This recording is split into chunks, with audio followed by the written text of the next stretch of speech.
Welcome to the Entertainment Spectrum Culture Vault. I'm Vince Kaler.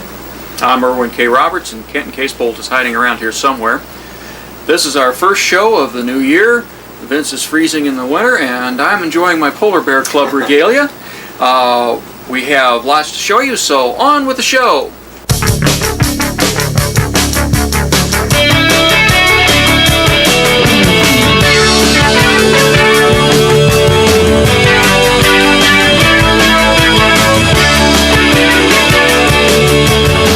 We had a very special guest in Kansas City recently, and we're going to hear more about it now. Well, you've all heard the expression, don't bet the farm on it, folks. Well, Warner Brothers Pictures is betting a very large amount of acreage on a very, very unusual film for 1990. It opens about the time you'll see this show. It's called Roger and Me, and it's one of the craziest documentaries you'll ever see in your life. The producer, the star, and the main instigator of the thing was in town a few weeks ago. He lectured at one of John Tibbet's film classes at UMKC. We were there, and let's take a look at what we saw. After 10 years of editing my own paper in Flint, a California millionaire called and asked me to be the editor of his muckraking magazine in San Francisco. It didn't take me long to figure out what to do. The final issue of the Michigan Voice is now being printed. 10 years after he started the magazine, Michael Moore is moving on to San Francisco. Well, what would you do? I mean, this was San Francisco. But San Francisco was on the other side of the world from Flint. Everyone there had a job, yet no one seemed to be working. The cafes were filled with people at 3 in the afternoon. I was told there's one restaurant for every 44 people in San Francisco, but most of them seem to be dessert places. Trying to get a simple cup of coffee became a nightmare for me. Espresso, double espresso, cappuccino, double cappuccino, latte, double latte, mocha, double mocha, cafe campano, macchiato, double macchiato, a cafe bianco, or a house blend. I was feeling a bit disoriented living in a town that didn't carry any non-dairy creamer. I went into work and announced that I was going to give a monthly column to a Flint auto worker. The owner instead told me to run an investigative report on herbal teas. I told him I had a better idea. Let's put that auto worker on the cover. The owner wasn't amused and declared that California and I were a mismatch, just before he offered me my free U-Haul back to Michigan.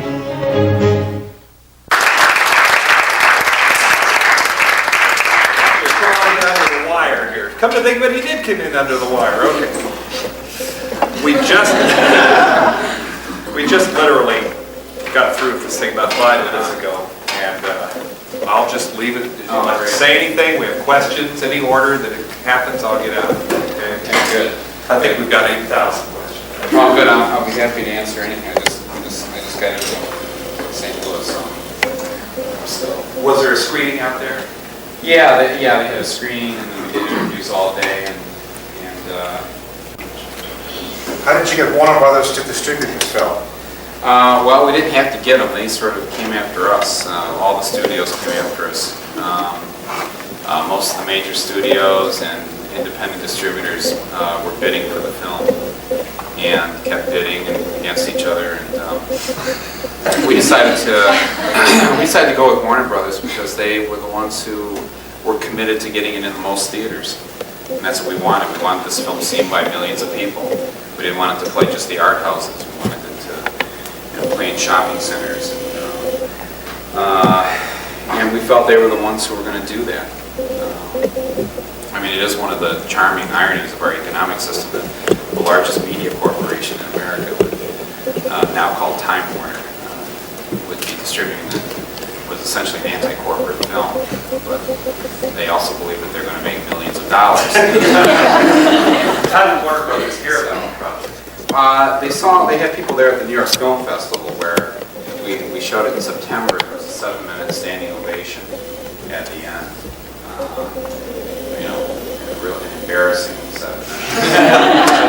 At this film festival, they make you sit in this box. It's like, it looks out over, it's like in the mezzanine or whatever, over at Lincoln Center. And then at the end, they put this big spotlight on you just to stand up and say thank you, and everybody politely applause, but they wouldn't stop applauding. It was, you know, so I had to leave the box. It was you know, worse than a Metallica concert.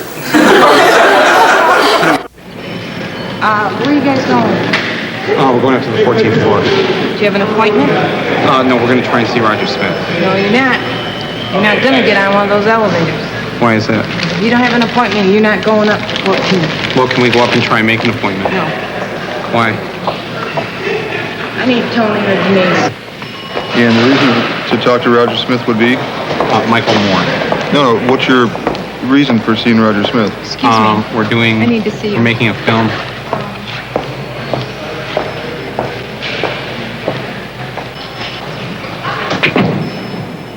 I quickly sized up the situation. 3 guards in the booth, plus the one with a corsage. A dozen security cameras and 4 new cars with inflated sticker prices parked in the lobby. If I made a run for it up to Roger's office, what's the worst that could happen to me? Before I could fully explore the consequences of such an action, my escorts to the 14th floor finally arrived. Why don't you send a letter to us, and we will be happy to, as I say, take it under advisement, just as we do all requests to see the chairman. Okay, it's just I've been waiting for about a year now to get this, you know, I think it's been under advisement for a long time. Well, and so what I'd like to do is just go up to the 14th floor and set up an appointment with his secretary. Well, that would be impossible. Obviously, I was getting the big blow-off once again. I tried in vain to locate his house, but the name Smith was a common one among these people. I then read that Roger was going to be at the Grosse Pointe Yacht Club. I decided to drop in on the affair. Roger Smith. I haven't seen him. You haven't seen him here yet? Just You calling? who? Roger Smith? Yeah. You want me to call Roger Smith? No, I'm trying to get a hold of the manager to see if anybody knows anything about him. I'm sure he said the Grosse Pointe. I mean, it wasn't him. Can we? It was... Who? His office? Yeah, his office. Why don't we call his office and Yeah, I find could do out? that. I have a television crew down here with Michael Moore. He's supposed to meet Roger Smith at noon. I have no information. How often does Mr. Smith come here for lunch or dinner? The last time I saw him here was for Sportsman's Night. Yeah, what's that? It's a wild game dinner. Yeah. You go out and shoot your own animal and... Pardon me? You go out and shoot your own the animals you shoot, you bring here and eat, or... Well, some of the stuff is donated. Yeah. Yeah. The food's like a rattlesnake and, let me think of some real exotic foods. Alligator. Eat this stuff here? Roast beef. Yeah, that sounds better. Folks, joining me now is Michael Moore, producer, director, star, chief cook, and bottle washer for the semi-documentary film Roger and Me. It's a little comedy mixed in with the documentary, isn't it? Yes, it is. And it's a little bit of both. I mean, it's both. You know, I think it's funny and it's sad. Then it's funny again. Then it's sad again. And then it's time to go out and get some goobers. You know. Okay. Now, one very startling thing we had in a little question session earlier. Would you explain to the audience exactly why this documentary film gets an R rating? Well, there's a scene in the movie where a woman is, she kills rabbits in order to survive and skins them and sells them as meat. Or actually, you can buy them as a pet, but you have to get it before it's dead. So you go to the door and you say you want a bunny, and she'll say pets or meat. And you say pet, she'll give you the bunny, and if you say meat, then she'll give you the bunny, but in a slightly different form. And that is the only reason why this got a R rating? Well, there was some language at the end. There's an eviction where a family's being evicted on Christmas Eve, and they don't seem too happy about having their Christmas tree thrown out on the curb. So the mother says a few words. But that's why PG-13 was created, so you could say a few of those words and still let teenagers in. I mean, I disapprove of the rating system. I think it's censorship. It prohibits young people from going to movies that they should have a right to go to. So I feel kind of bad about that. But you can't skin a rabbit, but you can say a few four-letter words. Yeah, well, and how many PG-13 movies do you see where people are being mowed down and killed? I mean, that's the irony of it for me, that you can kill human beings in a PG-13, but if you kill a rabbit, then all of a sudden it's an R film. So it just doesn't make any sense to me. I gather you like finding things in the world that don't make a lot of sense. Yeah, well, that's not too hard to do. I mean, you can,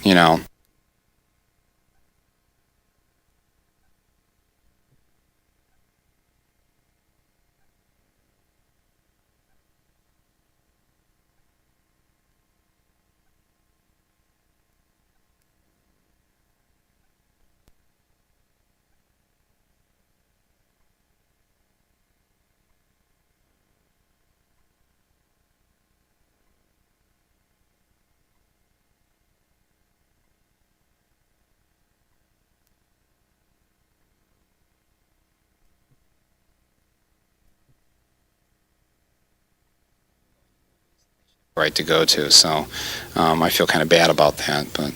Well, but you can't skin a rabbit, but you can say a few four-letter words. Yeah, well, and how many PG-13 movies do you see where people are being mowed down and killed? I mean, that's the irony of it for me, that, you can kill human beings in a PG-13, but if you kill a rabbit, then all of a sudden it's an R film, so it just doesn't make any sense to me. I gather you like finding things in the world that don't make a lot of sense. Yeah, well, that's not too hard to do. I mean, you can, I just came from St. Louis, where I went past the international headquarters for Tums. I just wanted to stop there and, admire the place for a while. I just thought there's a good 10-minute film in this someplace, here you are in the midsection of the country and you're standing in front of Tums International. There's just something that struck me funny about that. Now, Roger and Me is about the economic problems caused in Flint, Michigan by the closing of various General Motors plants. What would you say to draw in John Q. moviegoer who doesn't want to see an NBC white paper? Well, don't worry. This is not an NBC white paper. The New York Times called it rude, rollicking, and witty. It sounded more like a review for Guns N' Roses, but I think it's a movie where you're going to be entertained. I think you're going to have all the elements of good entertainment. It's going to be funny, and it's going to be sad, and it's going to be funny again. And I'd say it's a movie to go to on a Friday night. Sit down, get some popcorn, and watch it, and maybe think about it after it's over. That's the film I had wanted to make, and I think that we succeeded. And what's ahead for Dog Eat Dog Productions? Dog Eat Dog Films? Well, we've got a number of ideas, and one thing we want to do is support other first-time filmmakers. So with the money that we make from this film, we're going to provide grants to people like ourselves who didn't know the difference between f-stop and f-troop. Although I did learn yesterday that one of them has Larry Storch in it, so no, we are going to provide money to help other people like ourselves. We had every door slammed in our face. Nobody gave us any money, so we know how it feels. So that's one of the things we hope to do. Well, thank you very much, and we'll be seeing clips of Roger and Me on the show here. And hopefully we'll see you back in town again sometime. Oh, yeah, January 12th here in Kansas City, the grand premiere for this area, and we hope everybody will come and see it. Roger and Me. You don't usually think of tourist attraction when you think of Flint, but people here in Flint would like to change that, and they're willing to go to some pretty extreme lengths. Flint officials would like to see the local tourist economy explode. We've got some great facilities as far as places to stay, interesting.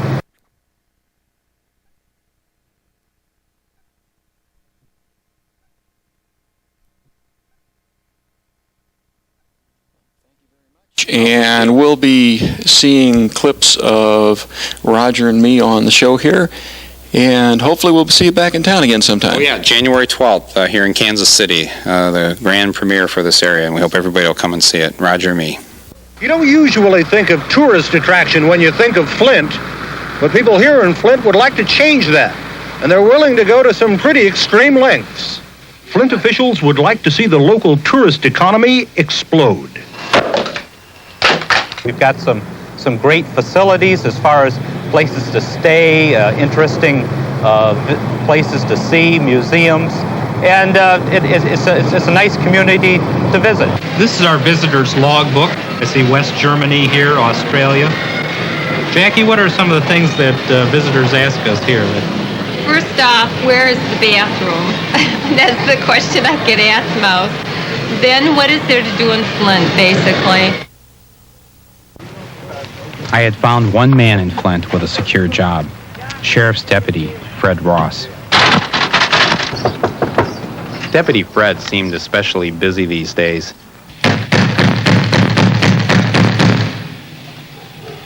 People stay up all night, sleep all day. You better get your clothes on, we're here to put you out. I put out some of my best to friends, but nothing personal, you know. They know me, they know what I do, so if they lucky enough to draw me, at least they got somebody they can talk to. What's going to happen to this woman? End up to now, letting the new husband come up with the money. I can't imagine somebody getting married to someone as poor as you. It gets kind of rough. Two poor people in the same house.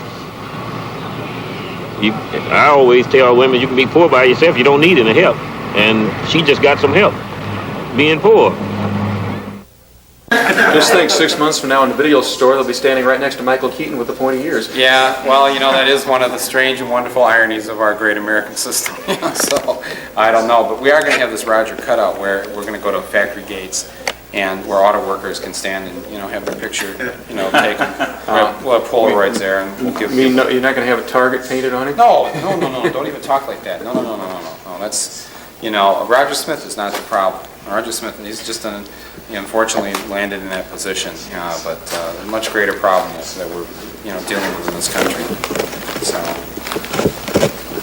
Now, like I said, folks, Warner Brothers is betting huge amounts of acreage that the general public will like Roger and Me, which is, of course, very unusual in this day and age for documentary. What did you think of Roger and Me, Vince? And will somebody who buys a ticket on impulse think they're seeing an average documentary? Well, I liked the film. I found it very interesting. I think what impressed me was so much different from the canned Hollywood movie. You had the feeling you were actually right there, this was happening, and even though it was over a 2-3 year period of time, it was a fascinating movie. I particularly liked Michael Moore's attempt to see Roger, and I know some of the people heard the title Roger and Me, thought it was Roger the Rabbit, but believe me, folks, it's much different. The only rabbit in this movie is in serious trouble, folks. Yeah, for heaven's sakes, don't let the fact that it is a documentary turn you off. Stop and think about it. One thing, Michael Moore's narration reminded me very strongly of the narration for The Wonder Years. Sort of a light-hearted type of a thing, and he's trying not to run us into the ground with a subject that does have its downer points. He's still trying to entertain. So with that in mind, the Entertainment Spectrum staff that has seen this movie, along with that class of John Tibbetts, almost entirely enjoyed the movie as an interesting bit of movie making, and we will admit it was made from a biased angle, and Michael Moore will freely admit that he is not trying to show a balanced documentary. So just remember that as well. So Roger and Me will be open about the time this show airs, and it's something that if you're willing to take a chance, might surprise the public. Don't you agree? I agree. We actually saw the movie with a group of students, and it was very humorous. We could hear the laughs. It's very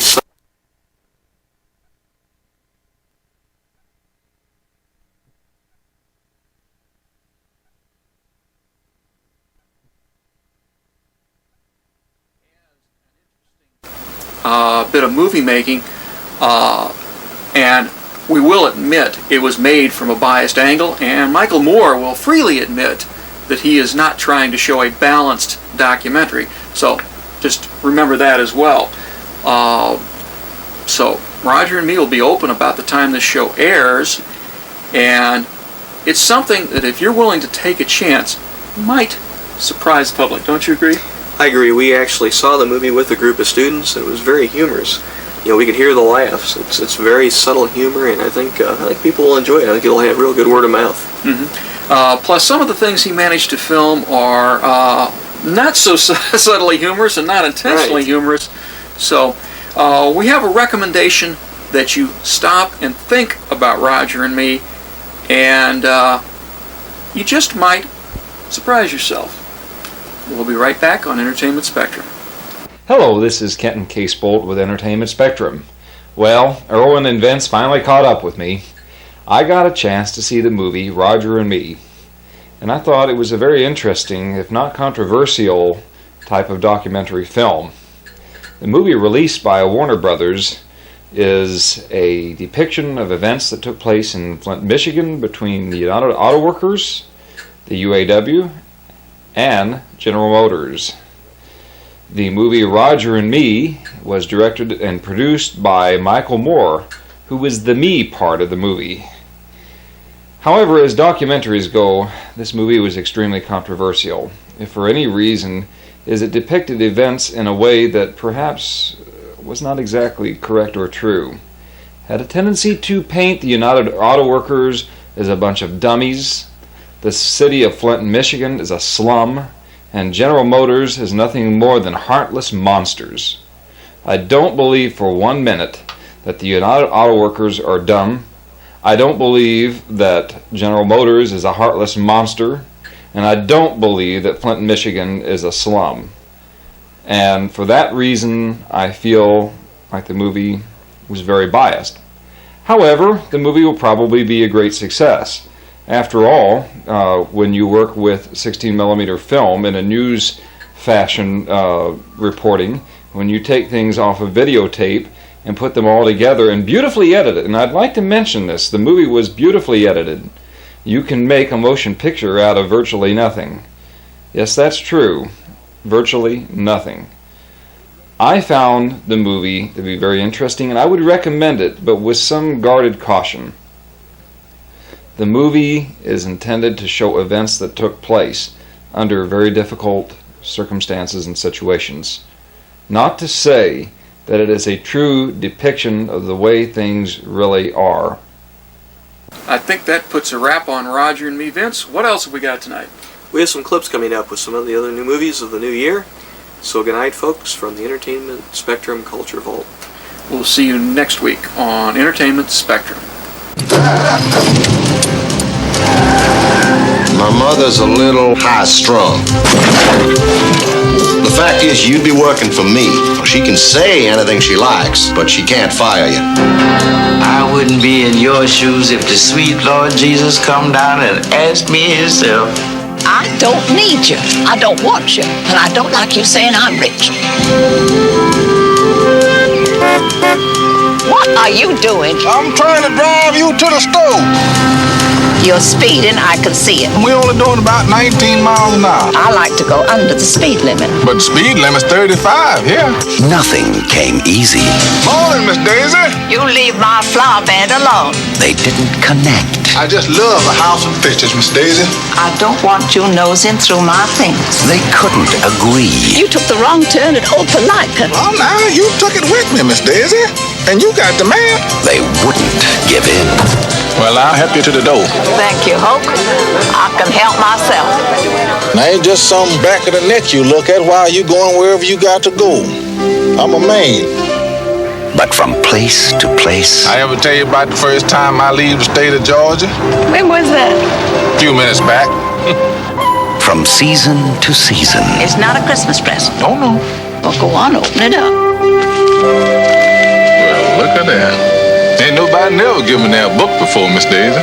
For 25 years, they shared each other's lives.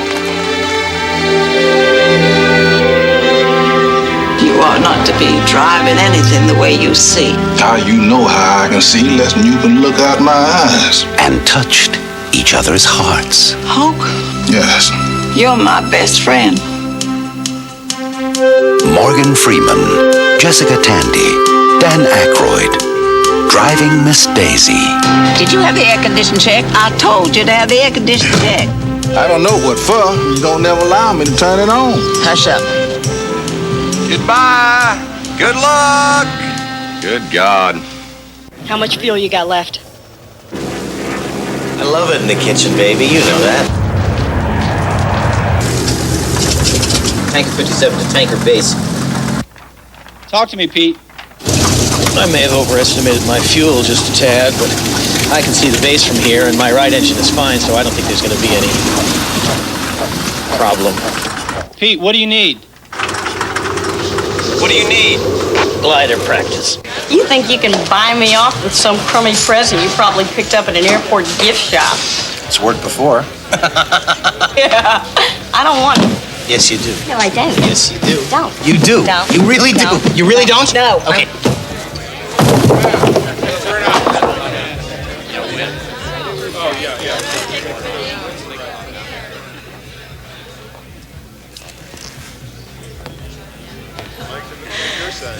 Girl clothes. I'll give you a hand with that. Get back!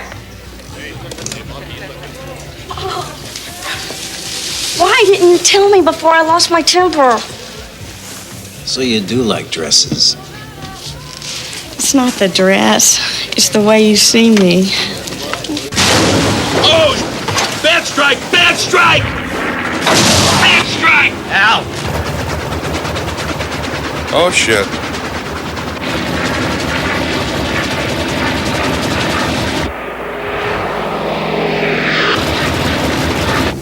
Al! Al! What happened? Talk to me. My engine's on fire! Can you believe that? And I was in such a good mood.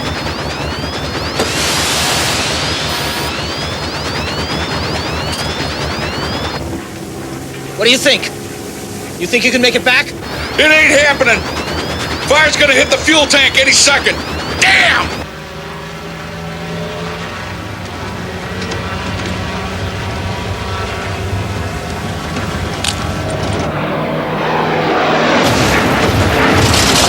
Pete, this is Boss.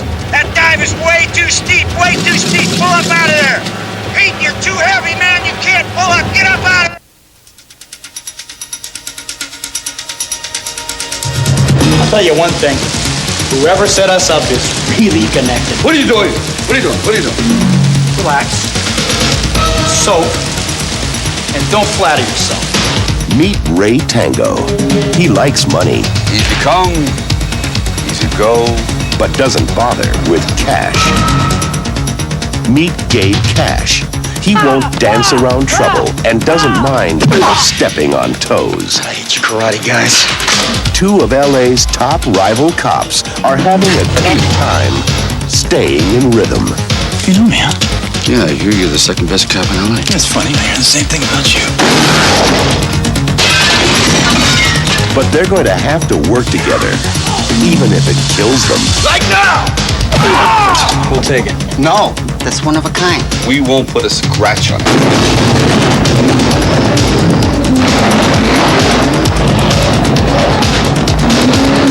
Did you sleep with my sister? I was so drunk, I don't remember, okay? Sylvester Stallone and Kurt Russell. Tango and Cash.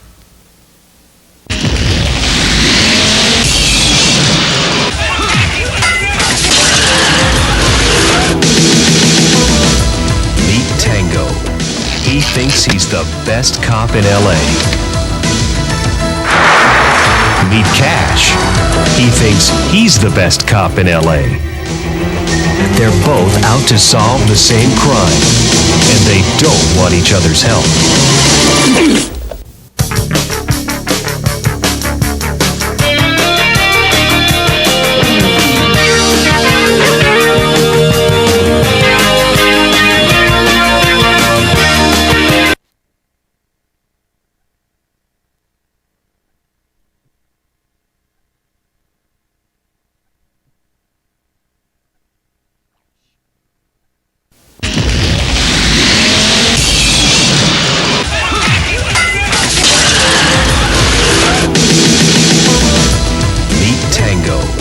He thinks he's the best cop in LA.